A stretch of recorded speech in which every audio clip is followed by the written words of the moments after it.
On the other side, do you know if human beings and their animals reconnect on the other side? Definitely, definitely. I have had sessions with animals that have crossed over to the other side, to heaven, whatever you want to call it. And I ask them who they're with, and they tell me they're either, they're with they they're humans, mom, dad, aunt, uncle, grandfather, grandmother, son, daughter, Mm. but they are uh, met and greeted when they transition.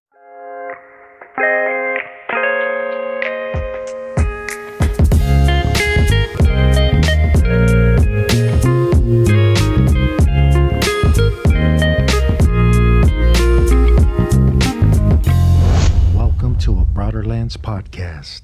The opinions expressed on Broaderlands podcast are those of the guest speakers and do not necessarily reflect the views of the host or Broaderlands podcast. Meredith, welcome to Broaderlands podcast. What an honor to have you. Thank you so much for having me. Animal communication, that's what we're here to talk about. I think that's a fascinating topic, and many people are probably interested in this subject. So I think the first thing I would love to ask is how did you get into, well, what is an animal communicator and how is that beneficial for people with animals? So, an animal communicator is someone like me who can communicate with animals. It's telepathic, so it's mind to mind, heart to heart, Hmm. and soul to soul, right? So, usually, how it works for me is I get pictures in my head. I get little mini movies in my head. I see words in my head, in my thoughts. But I can also hear the animal's voice in my head. Um, and sometimes it comes across as my voice. I can also feel what they feel emotionally and sometimes physically, and Wow. sometimes taste and smell, but not too much on that end. Wow. Yeah, thank you. And how did you first realize you had this gift to communicate with animals? And you're also a psychic medium. Yes. Correct me, am I wrong? No, you're not wrong. Yes, I am also a psychic medium. So how it started with me was when I was a kid. Um, I rode uh, I rode horses, and I went to horse shows and showed my horse um, 100 jumpers. So we jumped over obstacles. And when I was about 12 or 13, I remember seeing these pictures in my head from of my horse. Um, Trotting around barrels because my trainer was a barrel racer. She did barrel racing on the weekends at rodeos. Um, and so I didn't know what to do with those pictures. So I would just dismiss them and say, oh, I don't know what that is, you know? But we had a professional animal communicator one time. Her name was Beatrice Leidecker. She was a Hmm. big deal back in the 70s and 80s.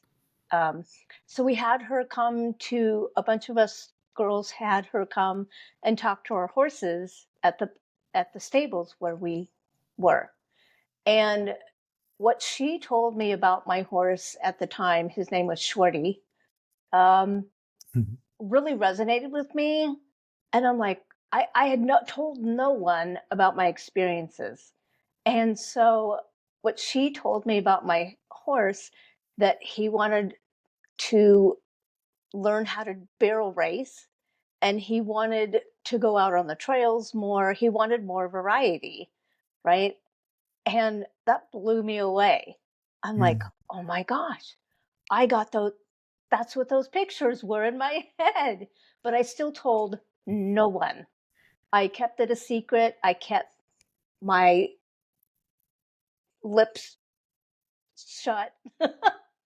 um, so that was like, and as a kid, like younger, um, I would, a few times, not all the time, but a few times I did see spirit in our house.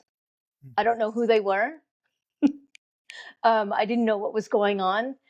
Um, and then it seemed like my psychic abilities and mediumship abilities like were shut off at that point, um, until 2002, 2003, when I was much older, and could understand. That's when I really stepped out of the spiritual closet. My spirit guides basically said, "Okay, you're ready, let's go." And literally, it seemed to happen overnight where I was getting visions in my head. I saw visions in mirrors, in the reflection of windows. Everywhere I went, like on the sidewalk, I would see visions. And I started to hear voices. And you said you started to lose your ability. How does that happen? Is it through like mental conditioning, belief systems, maybe Yes, trauma or whatever? all of that. All of that. Um, so I stopped seeing, although maybe I misunderstood. But I really, the visions had stopped pretty much, I think. Um, and yeah, through conditioning, I just knew if I would have come out back when I was a kid, I knew I would be misunderstood. It wouldn't be accepted in my Fear. family. So there was fear, there was trauma. Um, Spirit knew that I wouldn't have been ready to handle it, and neither would my family. Even though I have been told that I'm fourth generation in my family on my mom's side. So there's that. So it's in your genes. Yes. But it's been an interesting journey for sure. How does it feel when like spirits are speaking to you? Is it in the beginning, was it a lot for you? Was it intense, or did you learn how to like balance that out, or you Um, know, create boundaries? that's a really good question. So it literally seemed to happen overnight. It was intense. Uh, I called a friend of mine who does tarot card readings, and she's also a medium, and she lived pretty close. So I called her and I said, "Hey, this is what's going on with me. Can I come over and talk to you?" She said, "Sure, come on over." So I went over, um, and I told her what was going on, and she goes, "You're not crazy." And she took me by the hands, um, and she held my hands, and she said, "You are to embrace these abilities because you're going to be helping lots of people and lots of animals." I'm like, "Oh, whew, thank God." Um, so it was intense in the beginning. Um, my son at the time was in like high school, I think. So I would take him to school in the morning, and then I would come back home. I had a graphic design business at the time, and I would sit there all day. So it like I was talking to my spirit guides, spirits on the other side. Um, and so I was in school at the same time, Mm. learning how to have boundaries, learning uh, to feel whether it was a male or female spirit. What So, kind of advice would you give someone that, because you said you weren't crazy, and people that may have these abilities, maybe little children, what kind of advice can you give their parents if their kids are starting to speak like this? Because we automatically think they're crazy, hearing voices in their head and so yeah. on. What kind of understanding or advice can you give parents or elders? So, the advice I would give parents, if you have preteens, teenagers, or even younger children that come to you and they say, "Hey, I see grandma who passed away like 10 years ago, 5 years ago. I see grandma, and she's saying this." Um, don't discount them, don't punish them, ask them. be interested in what they see, hear, feel. um, Encourage them to reach out to you with questions.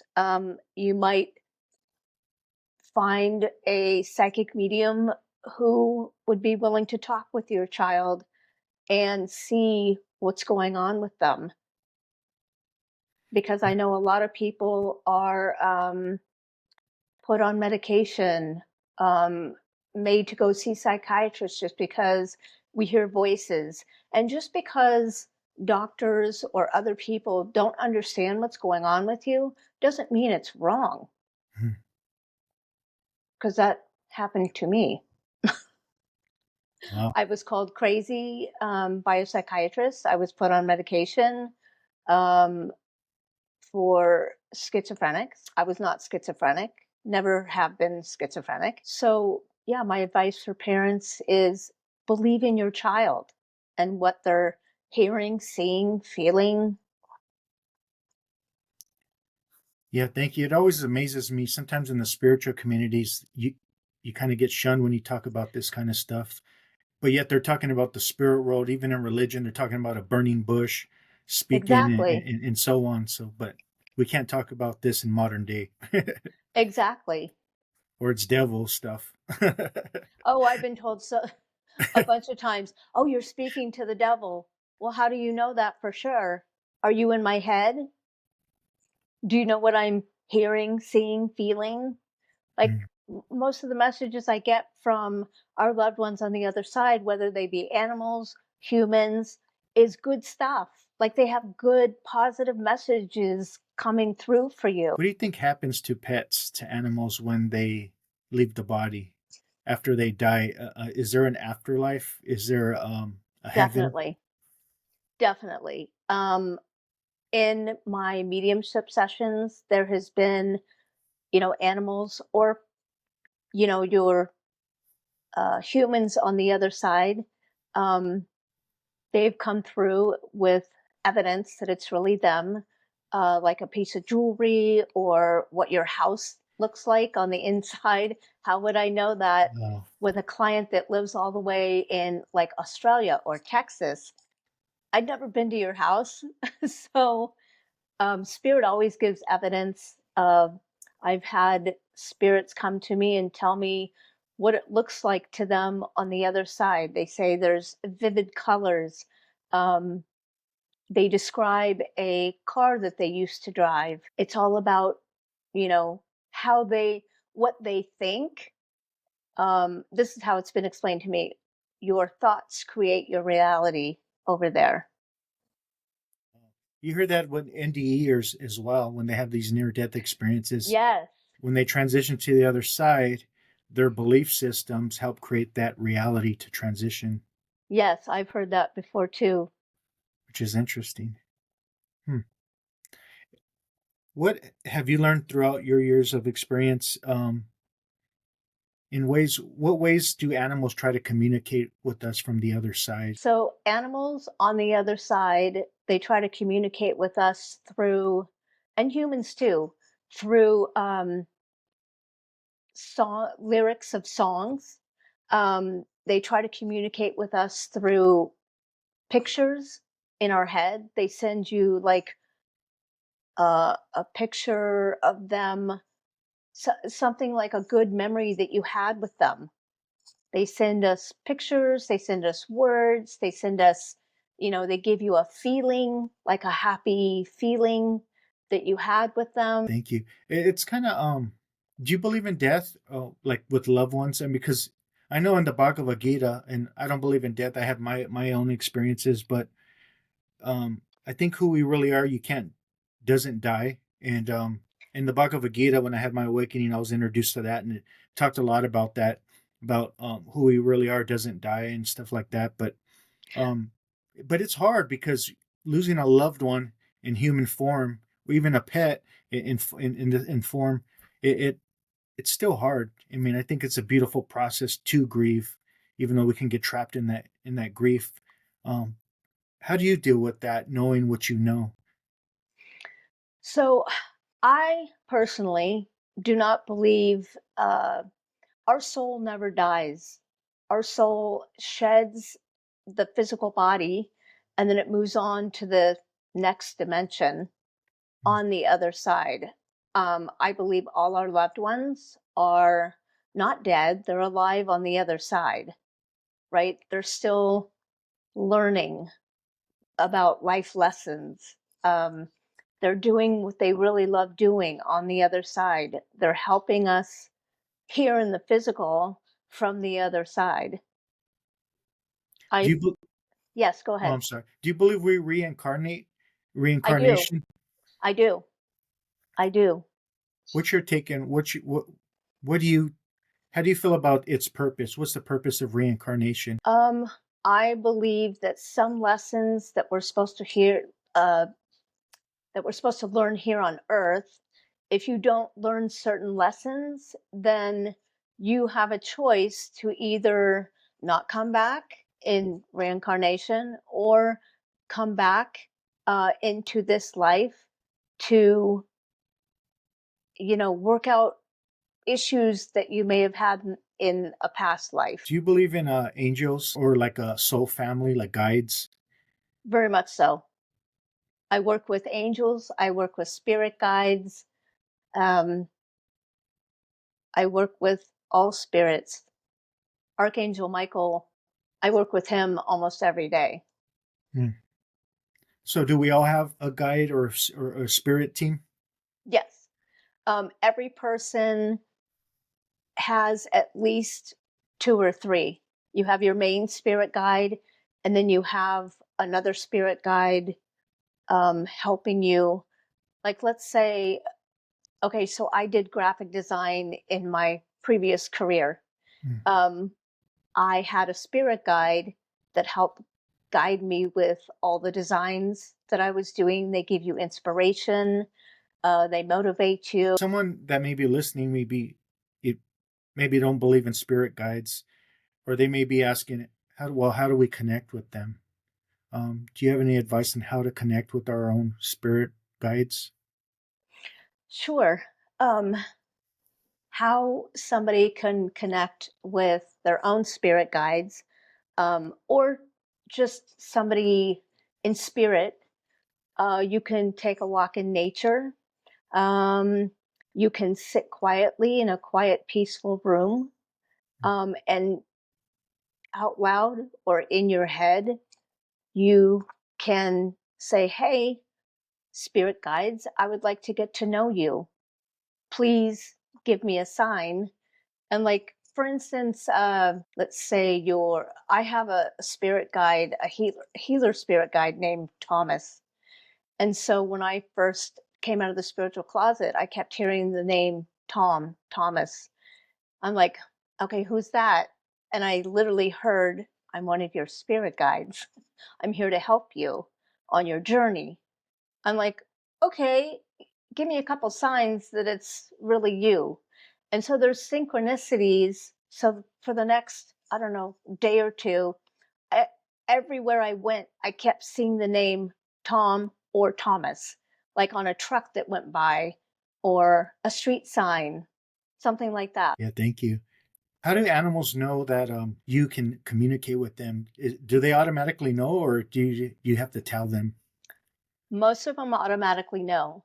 They sense the energy um, from me. Sometimes I've had to like tell them. I used to have a pet sitting and dog walking business, and when I was at the same time I was coming out of the spiritual closet and I was hearing voices, seeing visions. I had this pet sitting and dog walking business, so I would take my clients' dogs on walks. And one time there were these two dogs that I was walking. I think they were Jack Russell Terriers, and they were talking, and I'm like, "Hey," I said this out loud. I'm like, "Hey, I can hear your conversation." And no joke, the one of the little dogs turned around, stopped, turned around and looked at me, and I'm like, and I tuned in. I didn't know how I was doing it. Um, and I heard in my head, you can? oh my gosh. And he got really excited and he started like talking a mile a minute. I'm like, whoa, slow down. He goes, oh my gosh, my mom, blah, blah, blah, blah, blah, blah, blah, blah. I'm like, okay, hold on. I'm not like professional yet. So I don't feel right in giving your human parents messages yet. But most of the time, the animals were really excited that I could hear them, feel them, and that they could actually communicate with me. How do you feel like their emotions, like fear and love? Like how does it look like when they communicate with you? Um, the same way that I can feel emotions from humans, I can feel fear, sadness, anger, happiness, excitement. Um, and sometimes I don't even have to like tune into them. It just kind of happens. Um, like I could be sitting here at my desk in my home office, and all of a sudden I get this wave of fear. So I have to tune in and figure out like whose fear is this? Wow. And an animal sometimes will pop into my head, or happiness or sadness. And sometimes I'll have to say, okay, it's past my office hours, so I can't do this right now. Wow, I never even thought about that. Like I would automatically think it's my fear. Maybe it's someone else's No, fear. no. That's what a lot of people think. If you go to the grocery store, let's say, and you're having a great day, you're happy, and you go into the grocery store and you're walking down an aisle, and all of a sudden you start to feel angry, it's more than likely it's not yours. So if that happens to me, I have to ask either in my head or out loud if I'm by myself, is this my anger or is it somebody else's? Because there's a lot of people out there that are empaths, which means you feel other people's stuff, like their emotional stuff or their physical stuff, and animals too. Do you believe in entity attachments? Like we can attach entities can attach to our energy? Um, I do, but they don't like physically attach. Um, I have had some experience with that, but I don't really like to tune into that kind of Mm. energy, so I Can that don't. can that happen with animals though? Animals have entity attachments, Um, I haven't heard about it. like Cujo. Oh, no, I'm just no, playing. I was listening. no, but animals can and do uh, see spirits easier than we can. And sometimes they do get scared. Um, in the past, I've had a dog that would, stare at a certain spot in my bedroom. And I would always ask her, what do you see? What do you see? And I would hear in my head, there's a man here, there's a man here. And I would Wow. get like grandfather energy or dad energy. It's just animals are more open than adult humans. And also, little children have been known to see and hear spirits. Hmm. What's some of the most surprising things animals have communicated with you? Oh gosh, I have so many stories. Which one do I choose? Um, well, I did recently have a client that had a dog tell me that she and her boyfriend were going to get married. And I said, why do I see like wedding flowers and a wedding dress? And she had told no one yet. Um, she said, oh my gosh, how did you know that? I said, well, your dog is telling me about your your wedding that you're Wow. planning. So they understand us. They understand more than we think they do because they can see our thoughts through pictures, through words. They understand what we're telling them. Or, if you have a bad day at work and you come home, your dog or your cat or your horse or bird, they're going to pick up on the energy that you bring home, and they're going to know that something is wrong at work, or that if you don't like your boss or if you don't like your job, they're going to pick up on that. Or if you do like your job, you Yeah. know, or relationship. I've had animals give their humans relationship advice. How do they respond? Most of the time, they're grateful. Are they affected like children are when there is a divorce or separation Very much in so. the family? Oh, yeah. Our animals, they all have feelings, they have emotions just like we do. And so if there's a divorce um, in the household, um, they're going to be affected by it just like uh, children are.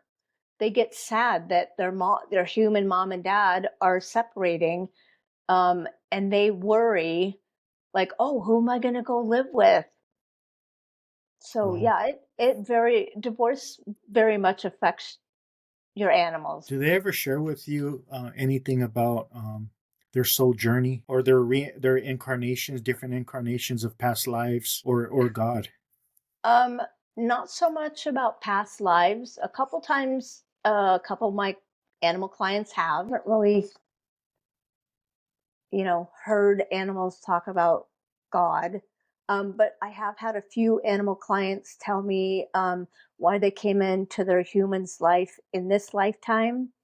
Um, and it's to help them learn more, to understand um, why the animal has come into their life, whether it be to teach their humans about unconditional love, how to not be so hard on yourself. Is there like a common message animals often share with you, like about human beings? The most common message that I've had is um, humans don't have to live life so complicated. It doesn't have to be complicated, um, and to be kind to one another and love one If another. someone's interested in working with you, I know I have a really good friend that's going to reach out to you. They're excited to watch this interview. Um, like, what are some of the benefits working with you, owning a pet, an animal, with like whether it be health problems or behavioral problems? How can you Mhm. help them? So, some of the benefits of animal communication is learning or understanding if your animal has discomfort anywhere in their body, um, and where it is, uh, and what kind of discomfort they have. Another benefit is to find out how your animal feels about if you move to a new home or bring a new pet into the household. Like how do they feel about that? Do they even want another animal in the house with them? Um, Another benefit is finding out about behavior issues and getting to the deep root issue, and come up with a solution for the animal. Thank you. And I want to share my experience with working with Sure, you. I had I had a me and my dog. My dog was like 9 months, and we walk a lake every day, twice a day. And one day, it was dark, and a kid came in a motorcycle who wasn't supposed to be on the lake, and he came full speed at us and almost hit us. My dog freaked out and didn't want to walk the lake for 3 months. And I tried a number of things to get him to walk. He didn't even want to leave the car. Um, then I reached out to you because we met at the Conscious Life Expo, we did. and I'm grateful for that. And I reached out to you, and you gave me He gave me we did a session together, and I explained exactly what happened. And you were talking with my dog, and he said he was going to try. He was scared. He was terrified. He was traumatized by the noise and what happened during the event. So, and I tried everything, and he wasn't buying it. He wasn't walking in it. I just remember you saying he said he's going to try, and I shared how I felt, and I remember saying, nothing's if something's going to happen to him, something's going to happen to me, because I'm here to protect him. Hmm. Well, the next day, I don't know if I shared this with you. Well, the next day he started walking with no problem. I mean, I remember you literally saying he's going to try, and the next day he started walking. We haven't stopped walking the lake ever since. So I appreciate that. Oh, thank you. No, That's thank good to you. hear. Do you have any examples of something like that with working with someone else? Let me think. I mean, I never guarantee that I can change animals' behavior. Just like, people sometimes can't or won't change their own behavior. Trying to think. There's so many. Well, can I share something with you? Or go Sure. ahead. Go ahead if you No, want. go ahead. Well, I heard you say in a talk you gave that it's most of the time it's the human being, not the animal, which I thought was pretty interesting. That has been my experience. Um, you have to look at yourself as a human first and how you're behaving, um, because our animals, they learn behavior. So let's say, for instance, somebody has anxiety, um, and the animal's going to pick up on your anxiety and your fear, and they're going to ask, oh my gosh, why are they afraid? Like, how come they're so anxious? Maybe I should just be anxious too. They, especially horses, they pick up on the vibe and the energy that we're putting out, right? So sometimes you have to look at your own behavior. If you have anger issues, um, I had one animal tell me at one point, yeah, can you tell my mom, my human mom, to just, chill out? Like, she doesn't need to be so angry. We can learn a lot from animals we could learn a lot about ourselves, about how we treat other people, treat others, even animals, how you would like to be treated. And I'm pretty sure most everybody wants to be treated with love, kindness, compassion, and understanding. And I know for a fact that most animals want to be treated that way too. Do you find animals like dogs, for an example, that can they compete with children? I know my buddy, he's in a situation with his dog turning like I think he's a little over a year, and now he's like competing with his children. Um, in What do you mean, research like guarding, for attention or? like he research guards now, and Oh, that's whether not it's with good. water. That's not good, especially if you have a child around. That is just not good. Animals can, like dogs, a dog could get jealous of the attention that a little child is receiving. Like maybe they want more attention also. Resource guarding um, is something that the dog has learned, right? I don't know the dog. I would have to do a session with the dog and talk to him and find out what's going on. Can early doggy trauma, puppy trauma, affect their adult It life could, like it humans? could, of course, yeah. If they were abused or neglected as a puppy, it could definitely affect their adult life and how they behave, just like humans. What kind of advice do you give people that may feel disconnected with their pet? Like they don't feel a connection. To spend more time with your pet, taking them for maybe more walks or spending one-on-one time with them. Um, I do teach animal communication classes, how to understand and communicate with your animals better, have a better understanding how they feel, what they want, what their likes or dislikes are. Yeah, thank you. I my dog's resource guarding right now, and but I'm putting up boundaries right now, and trying to learn about, educate myself. I think that's important for as a dog owner. I don't even like using that dog parent. Yeah, I we don't. we really don't own our Yeah, dogs. Like they're really not. God put them in our lives in this lifetime, but I really believe that they are our companions, our partners in life, right? And I commend you on uh, educating yourself and getting uh, a dog trainer that you both can understand and connect with. yeah, thank you. Yeah, I corrected myself because I don't like using that term owner. It's more of a parent, and Yeah. he's also my best friend. Yeah. Yeah. Do you ever? Is there anything we take for granted as human beings?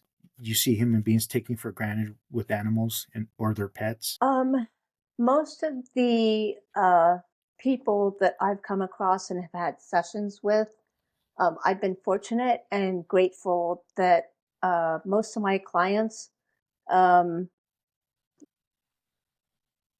don't really take for granted their animals. They're grateful for every day that they have to spend with their animals. Yeah, I in Arizona right here where I live, there's you often see people dumping their animals in the desert, and it's sad. that is horrible. Um, That is so horrible. Um, those type of people should not have animals ever, ever. I mean, how would you like to be dumped out in the desert with, you know, that would make you feel sad and scared and lost. yeah, I can't Yeah. get over how people are. They treat them like they're a piece of furniture, and they're not Yeah. a living being. You know, Animals are sentient beings, they are not possessions. In fact, more and more I'm hearing about animals that that go through divorces with their human parents, um, that they have rights too. are there any heart touching stories that pop up for you because you have many that may be helpful to the listener, um, whether it's with health issues or yeah, it's some kind of heart touching story, maybe with health issues for a pet. Like if you ever worked with somebody that may had a pet that had cancer, and how it benefited them in the.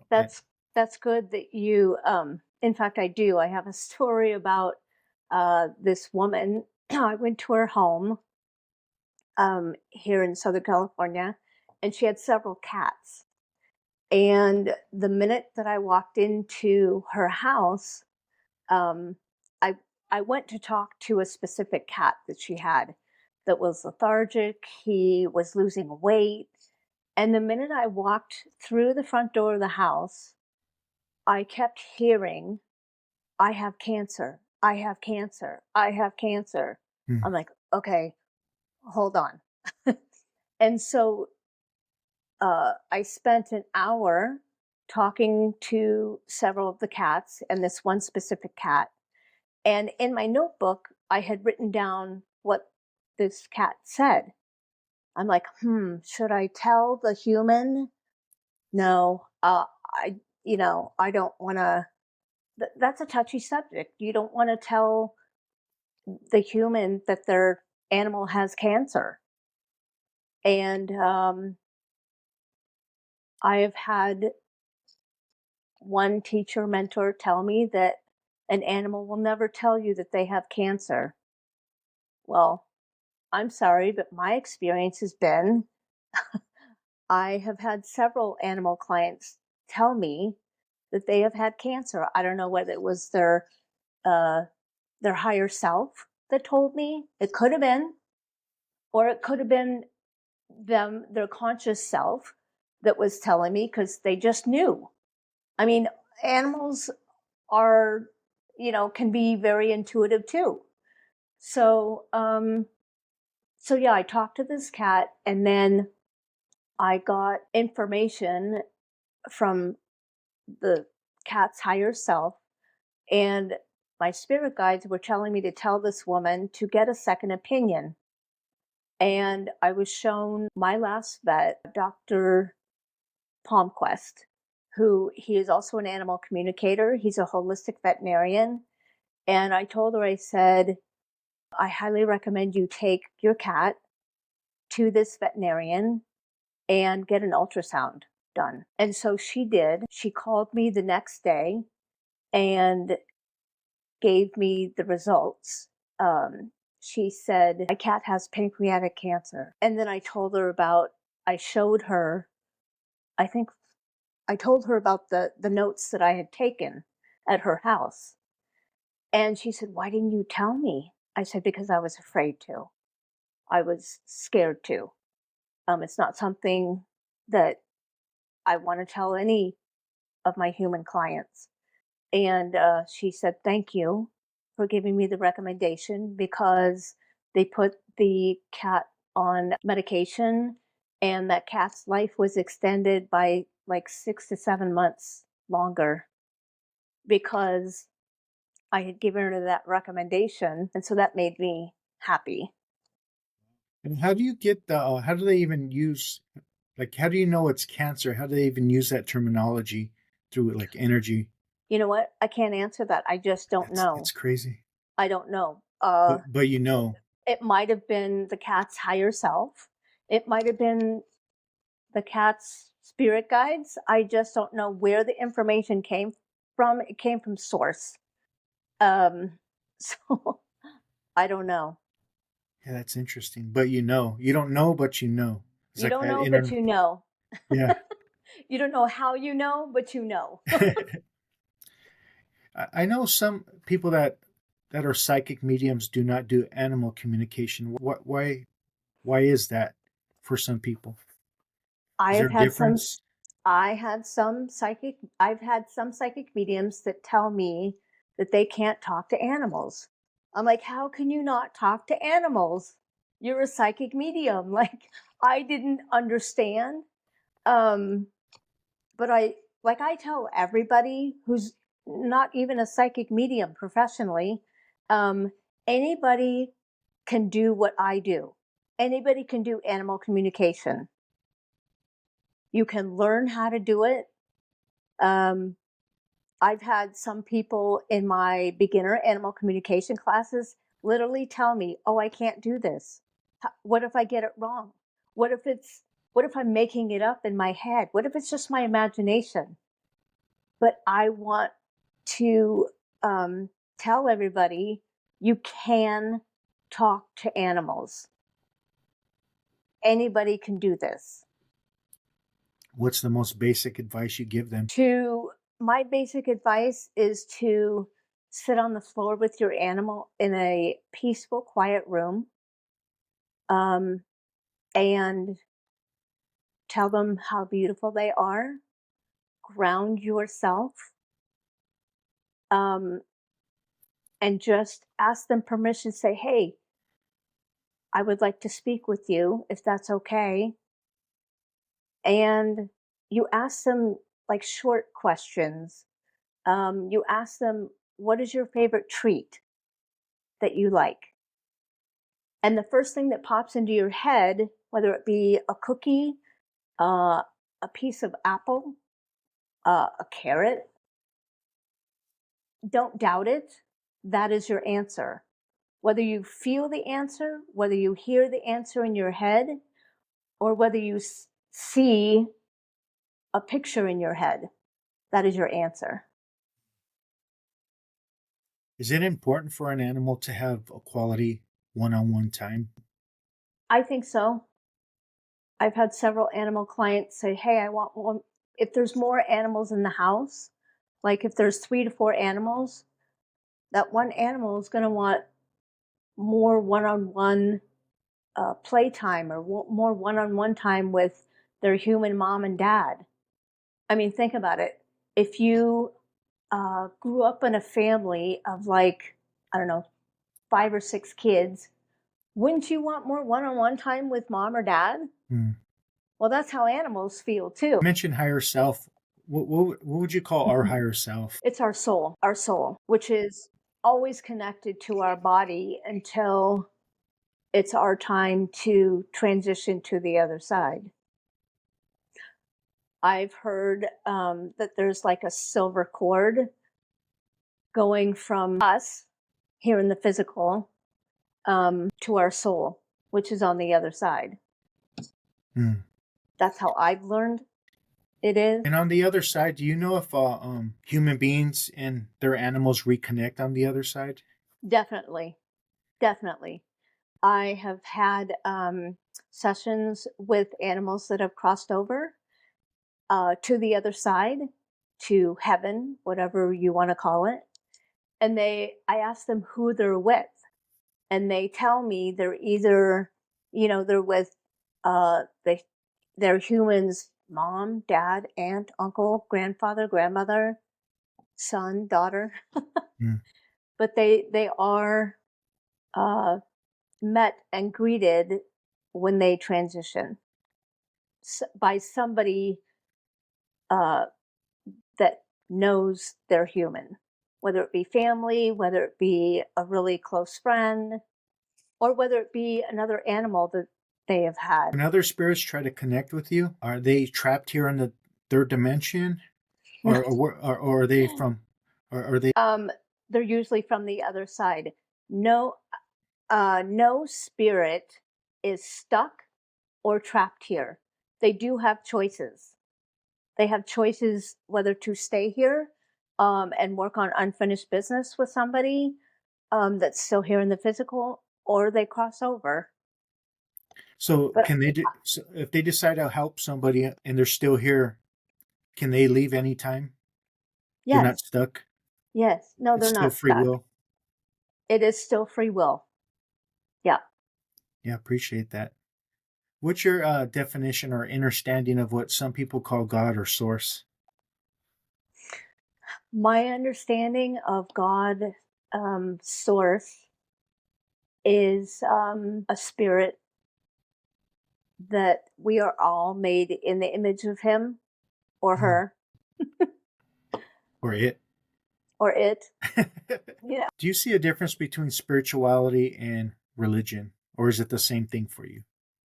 For me, it's not. I'm not a religious person. Like, I don't need to go sit inside a building to talk to God. My belief is that you can reach God, you can talk to God when you're out in nature. My idea of spirituality, I'm not really a religious person. Uh, I was, as a child, we were made to go to church by my mom. My dad would get to stay home on Sunday morning.